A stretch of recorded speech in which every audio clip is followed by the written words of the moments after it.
저는 올해로 67살이 된 정분자라고 합니다.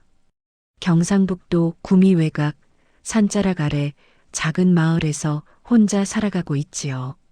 남편은 몇 해 전 세상을 떠났고 자식들도 도시로 떠난 뒤로는 명절에 한 번 올까 말까 한 사이가 되었습니다.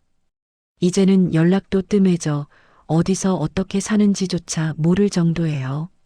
하지만 혼자 있는 삶이 익숙해진 지 오래라 외롭다는 감정도 점점 무뎌지더군요. 아침마다 집 앞밭에 나가 상추랑 고추를 따고 들에 핀 꽃들을 보며 마음을 달래곤 합니다. 반찬은 늘 김치 한 종류의 국 하나뿐이지만 그래도 제 손으로 만든 음식을 먹을 수 있다는 게 얼마나 감사한 일인지 모릅니다. 요즘처럼 살기 팍팍한 세상에 이런 소소한 평온이 어디냐고 스스로를 달래며 살아가고 있어요. 그런데도 가끔 마음 한구석이 시릴 때가 있습니다. 마을 어귀에 있는 정육점 앞을 지날 때면 그 앞에서 늘 앉아 담배를 피우던 남편이 생각나고 텅 빈 마루에 홀로 앉아 있으면 자식들이 제잘거리던 웃음소리가 떠오르곤 하죠. 나이 들면 다 그렇다지만 하루하루가 참 천천히도 흘러갑니다. 하지만 이런 고요한 제 삶의 변화가 생긴 건 바로 옆집으로 새로 이사 온 사람들 때문이었습니다. 좁은 컨테이너를 개조한 듯한 집에 아이 셋과 함께 들어온 젊은 부부였는데 첫인상부터 남달랐지요.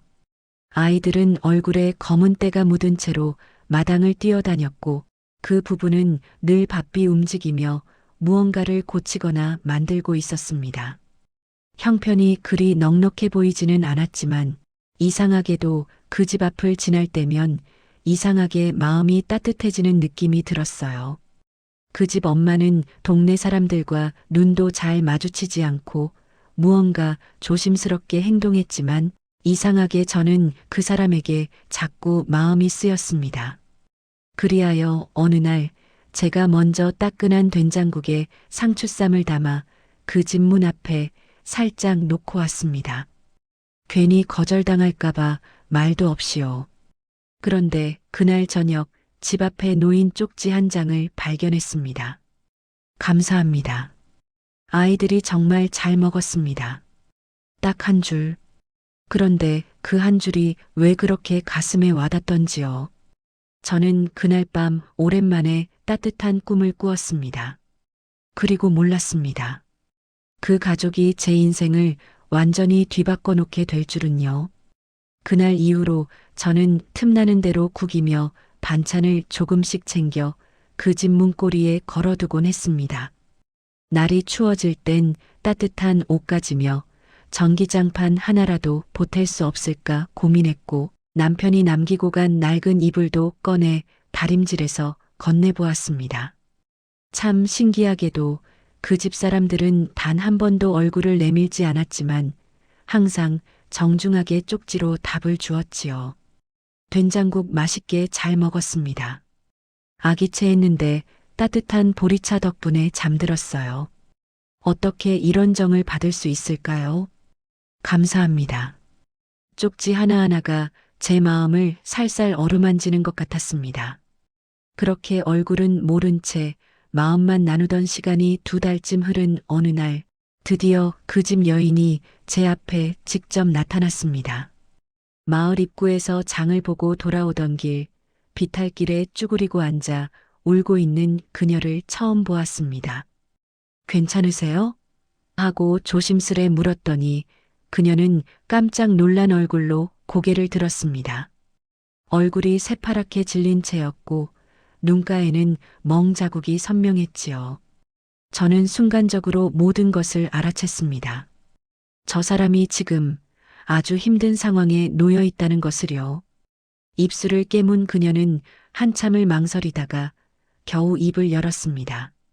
저 이 마을에서 오래 살고 싶었어요. 그런데 저희 남편이 그녀는 끝내 말을 잇지 못했지만 저는 그 말을 들은 것만으로도 충분했습니다.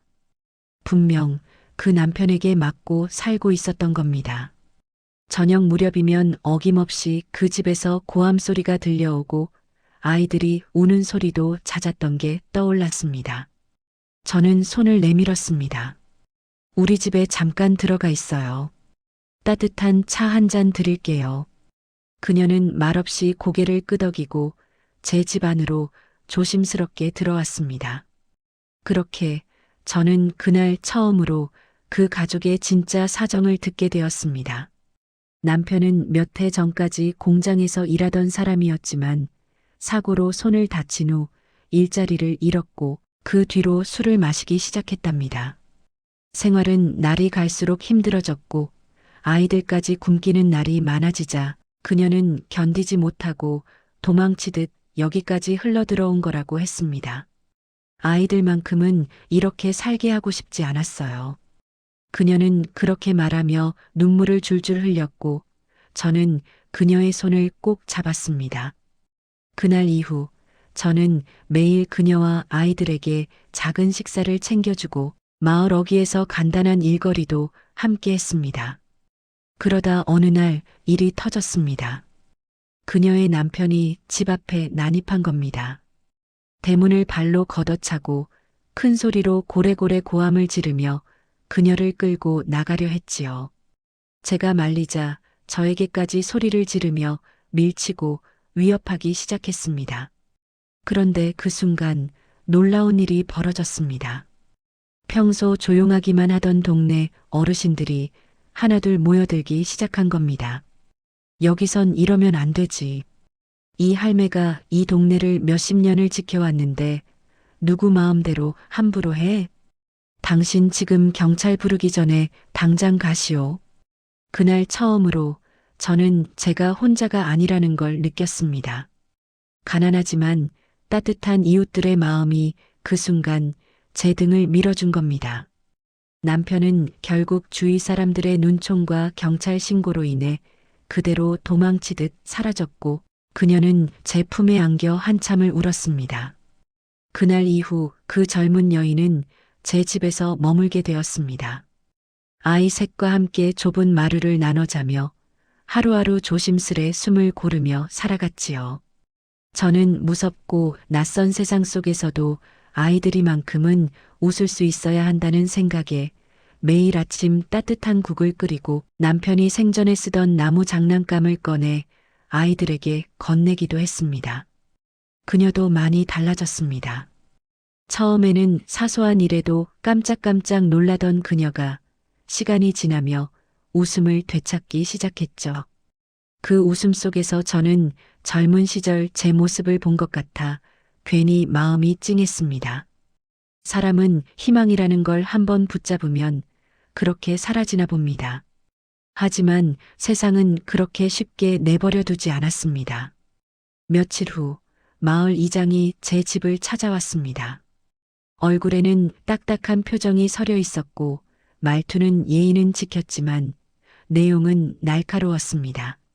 정분자 어르신, 아무래도 이건 마을 회의에 올려야 할 문제 같습니다. 동네 분위기도 있고요. 여기저기 말이 많아요. 불안하다고요. 저는 처음엔 무슨 말인지 이해가 안 됐습니다. 하지만 곧 이장이 말을 이었습니다. 그 집 산에 정가가 있답니다. 폭력, 절도, 가정폭력? 지금도 찾아다닌다던데 마을 어르신들, 특히 할머니들 겁이 많으셔서 밤에 잠도 못 주무신답니다. 그러니까 그 이면에 담긴 말은 명확했습니다. 저보고 그녀와 아이들을 내보내라는 것이었죠. 저는 참을 수 없었습니다. 이장이란 사람이 그렇게 사람을 잘라 말해도 되는 겁니까? 사정도 모르면서. 그 말에 이장은 당황한 얼굴로 물러섰지만 마을 분위기는 점점 냉랭해졌습니다. 평소에 자주 오던 옆집 할머니도 멀리서 인사만 할 뿐이었고 장을 보러 가면 뒤에서 수군거리는 소리가 들렸습니다. 어디서 흉한 사람들을 데려와선 마을 꼴이 말이 아니여. 정분자 할매가 왜 저렇게 나섰는지 모르겠네.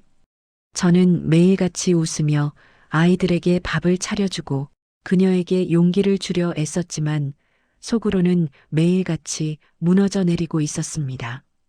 한밤중 마당에 돌이 날아들어 창문을 깬 날에는 처음으로 무서운 마음이 들기도 했지요. 하지만 그녀는 더 이상 울지 않았습니다. 이젠 도망치지 않을래요. 여기서 아이들과 제대로 살아보고 싶어요. 그녀는 제 손을 꼭 잡으며 그렇게 말했습니다. 그 한마디가 저를 다시 일으켜 세웠습니다. 그녀는 일을 찾기 시작했고 저는 동네 농장에 나가 일거리를 구해 주었습니다. 아이들도 동네 어린이집에 다니기 시작했고 시간이 흐르면서 마을 사람들도 조금씩 눈빛이 달라졌습니다. 정직하게 사는 모습, 아이들의 웃음소리, 제 집 앞에 피어난 꽃들, 그 모든 게 마을의 마음을 서서히 녹여갔습니다. 하지만 그 평온은 오래가지 못했습니다. 어느 날 경찰이 마을에 들이닥쳤습니다. 그녀의 남편이 다시 나타났다는 겁니다. 그런데 이번엔 혼자가 아니었습니다.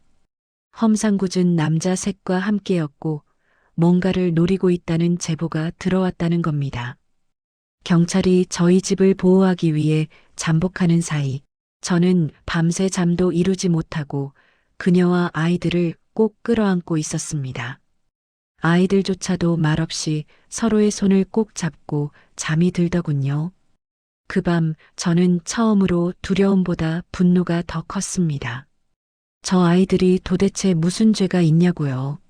저 여인이 그렇게 맞으며 살아야 할 이유가 뭐냐고요. 그리고 마침내 그날이 왔습니다. 한밤중이었습니다.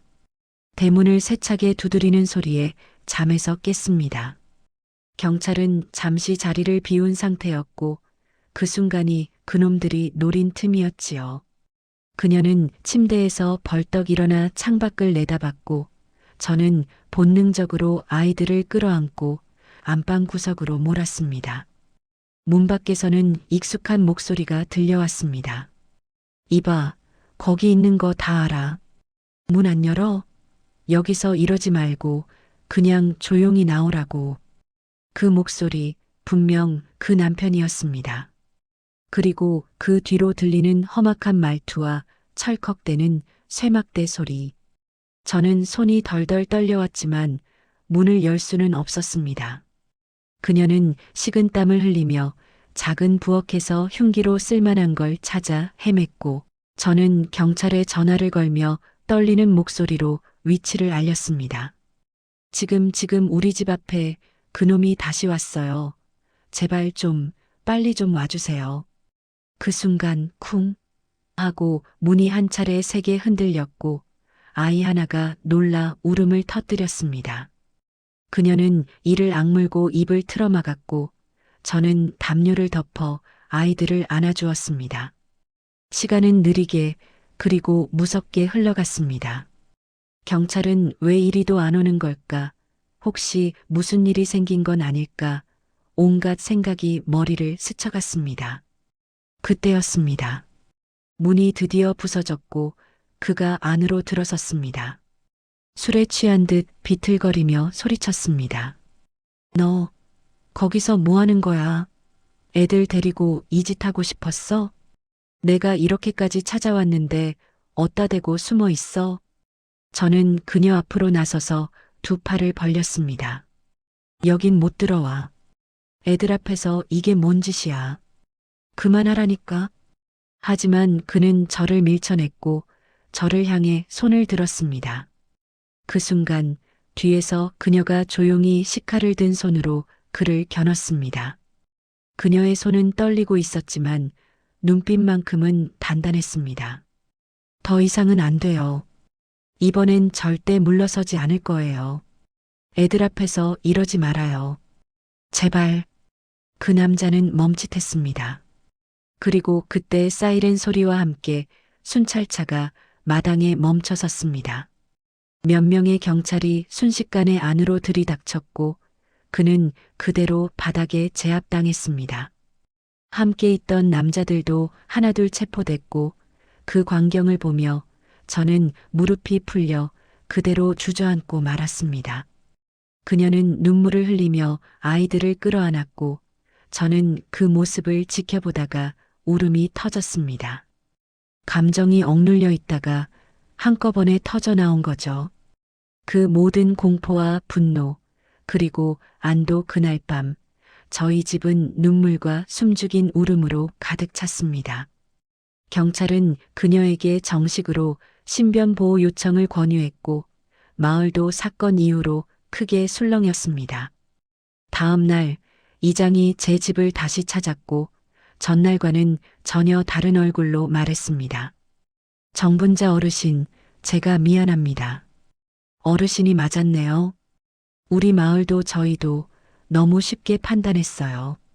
저는 고개를 끄덕이며 대답했습니다. 사람이 사람이면 끝까지 봐야 하는 법이지요. 며칠이 지나고 모든 것이 정리된 듯 보일 무렵 뜻밖의 손님이 제 집을 찾아왔습니다. 말끔한 정장 차림에 고운 말을 쓰는 젊은 남자였는데 처음엔 누군가 했습니다. 그는 저를 향해 고개를 숙이며 자신을 소개했습니다. 저는 서울에서 내려온 박인호라고 합니다. 혹시 이 집에 서은정 씨가 계신가요? 그의 말에 저는 잠시 놀랐습니다. 그녀는 분명 이 마을에 온 후 아무에게도 자신의 성이나 과거를 제대로 밝힌 적이 없었습니다. 저는 조심스레 되물었습니다. 혹시 아는 사이신가요? 네. 아주 오래전부터 찾고 있던 분입니다. 가족 같은 분이세요. 직접 뵙고 말씀드릴 게 있어서요. 그 말을 들은 그녀는 거실에 들어서며 인호를 보자마자 놀라움에 입을 막았습니다. 그리고 떨리는 목소리로 말했습니다. 인호야, 정말 너야? 누나. 두 사람은 한참을 말없이 바라보았습니다. 그리고 그날 밤 저는 그녀에게서 처음으로 과거 이야기를 듣게 되었습니다. 서은정이라는 이름. 사실 그녀는 과거 한 중소도시에서 이름난 봉사단체에서 활동하던 여성이었습니다. 청소년들을 위한 무료 급식소와 쉼터를 운영하며 도움을 청하는 이들을 늘 돌보던 사람이었지요. 그러다 현재의 남편을 만났고 그가 변하기 전까지는 누구보다 성실하고 따뜻한 삶을 살았다고 했습니다.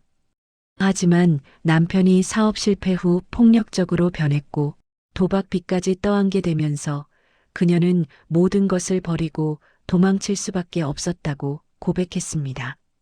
그 과정에서 가족과도 연락이 끊겼고 신분을 숨긴 채 살아온 세월이 7년. 박인호라는 청년은 그녀의 동생이자 당시 함께 봉사활동을 하던 단체 후원자로서 그동안 계속 누나를 찾고 있었다고 했습니다. 누나가 떠나고 단체는 많이 힘들어졌어요. 누나가 없으니까 아이들도 후원자들도 뿔뿔이 흩어졌죠. 하지만 누나의 자리는 아무도 대신할 수 없었습니다.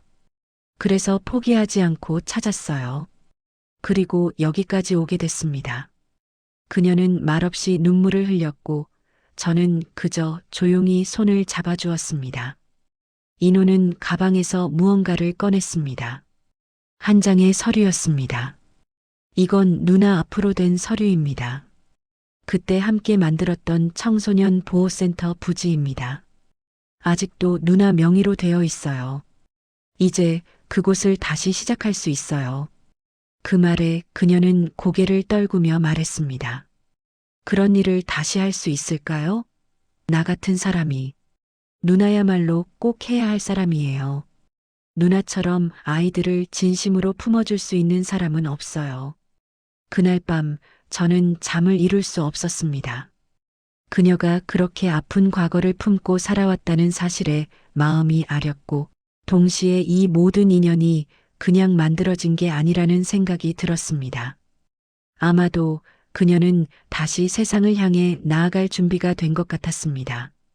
그리고 그 모든 시작은 작은 밥상 하나에서 비롯된 거였다는 사실에 저 역시도 가슴이 뜨거워졌습니다. 며칠 뒤 마을 회관 앞에 사람들이 삼삼오오 모였습니다. 이장이 동네 사람들을 부른 자리였지요. 저도 그녀와 함께 조심스레 그 자리에 나갔습니다. 처음엔 다들 힐끔거리며 그녀를 쳐다봤지만 박인호라는 청년이 앞에 나서며 차분히 입을 열었습니다. 이 자리를 빌려 여러분께 정식으로 인사드리겠습니다. 저는 서은정 씨의 동생입니다. 제 누나는 과거 청소년 쉼터와 급식소를 운영하며 수많은 아이들의 삶을 지켜온 분입니다.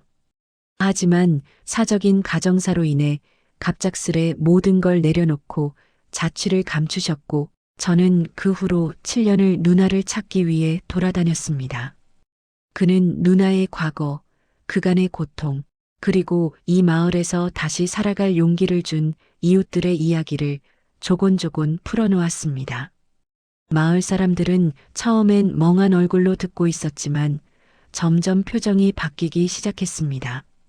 몇몇은 고개를 끄덕였고 어떤 이는 눈시울을 붉히기도 했습니다. 그때 이장이 조심스레 손을 들고 말했습니다. 어르신들, 우리 모두 이 사람을 잘못 봤습니다. 제일 먼저 그 할매가 마음을 열었지요. 그 정이 우리 마을을 바꾼 것 같습니다. 이제 우리도 마음을 열 때인 것 같습니다. 마을 어귀에서 서성이던 아이들 몇이 달려왔고 그녀를 향해 웃으며 말했습니다. 떡볶이 또 해주세요. 진짜 맛있어요. 우리 엄마보다 더 잘해요. 모두가 웃음을 터뜨렸고 그녀는 아이들을 품에 안으며 울었습니다. 그리고 조용히 제게 고개를 숙였습니다. 할머니 아니, 어머니 저 다시 살아볼게요. 제 아이들도 저도 이제는 숨어 살지 않겠습니다. 저는 고개를 끄덕이며 그녀의 손을 꼭 잡아주었습니다. 그날 저녁 마을 회관에서는 작은 잔치가 열렸고 저는 삶에서 처음으로 감사패를 받았습니다. 작은 밥상에서 시작된 인연이 사람을 살렸고 마을을 변화시켰다는 이유였습니다. 그리고 며칠 후 서울에서 그녀와 박인호가 운영하는 새로운 청소년 쉼터 개소식이 열렸습니다. 이름은 다시 봄이었습니다. 아이들과 이웃들이 웃으며 몰려들었고 저는 조용히 그 모습을 지켜보다가 눈물을 닦았습니다. 그녀는 무대 위에서 마이크를 잡고 말했습니다. 제가 이 자리에 설 수 있었던 건 한 할머니 덕분입니다. 아무 조건 없이 저희 가족에게 따뜻한 국 한 그릇을 건네주셨던 그 손길이 저희를 살렸습니다. 그 사랑을 이제 제가 세상에 돌려드리고자 합니다. 그녀가 고개를 숙이고 무대에서 내려올 때 저는 일어나 박수를 쳤습니다. 마치 제 딸이 된 듯 그 모습이 자랑스러워서 가슴이 터질 것 같았습니다. 그로부터 1년이 흘렀습니다. 계절이 4번 바뀌는 동안 저희 마을도 제 삶도 조용히 달라졌습니다. 그녀는 매달 한 번은 꼭 마을을 찾아왔고 아이들은 어느새 쑥쑥 자라 저를 볼 때마다 할머니 하고 품에 안겼습니다. 서울에서 운영하던 쉼터는 점점 자리를 잡아갔고 TV 뉴스에도 몇 차례 소개되었지요. 그 모습들을 볼 때마다 저는 눈물을 삼키며 중얼거렸습니다. 그래, 잘 살고 있는 거지 그래, 됐다. 한 번은 그녀가 조용히 제 손을 잡고 말했습니다. 어머니, 저희가 조금 넉넉해졌어요. 이제 할머니도 도시로 올라오셔서 우리랑 같이 지내요. 아이들도 할머니 보고 싶어 해요. 하지만 저는 고개를 천천히 저었습니다. 난 이 마을이 좋아. 내가 내게 와줬던 것처럼 또 누군가가 내 도움이 필요할 수도 있잖니. 그녀는 아무 말 없이 제 손을 꼭 쥐었고 저희는 마루에 앉아 해가 지는 풍경을 함께 바라보았습니다. 텃밭에는 여전히 고추와 상추가 자라고 있었고 마당 끝엔 그녀가 심어준 해바라기 꽃이 큼지막하게 고개를 들고 있었습니다. 이따금 아이들이 찾아오면 저는 김밥을 말고 된장국을 끓이고 오래된 라디오에서 흘러나오는 노래를 들으며 웃음을 짓습니다. 동네 어르신들도 예전보다 훨씬 살가워졌고 이장은 종종 어르신, 그때 우리가 진짜 미안했어요 라며 고개를 숙이곤 하지요. 저는 가난한 노인이지만 마음만큼은 누구보다 부유한 사람입니다. 세상이 나를 외면했던 순간에도 내게 기대어 울던 이웃 하나 품어준 것 뿐인데 그게 이렇게 큰 사랑으로 돌아올 줄은 몰랐습니다. 어느 날 그녀가 제게 사진 한 장을 건넸습니다. 자신과 아이들, 그리고 제 모습이 담긴 따뜻한 사진이었어요. 사진 아래에는 이렇게 적혀 있었습니다. 우리 가족의 봄, 정분자 어머니에게 드립니다. 저는 그날 밤 사진을 품에 안고 오랜만에 남편의 영정 앞에 앉았습니다. 여보, 나 이제 외롭지 않아. 우리 집에 다시 웃음이 돌아왔어. 당신이 그토록 좋아하던 된장국 냄새도, 아이들 웃음소리도 다 다시 돌아왔어. 당신도 하늘에서 보고 있지? 그리고 오늘도 저는 마당에 피어난 해바라기를 보며 중얼거립니다. 누구든 오기만 해봐요. 국 한 그릇, 밥 한 그릇, 내가 또 끓여줄 테니깐요. 여긴 언제나 따뜻한 집이에요.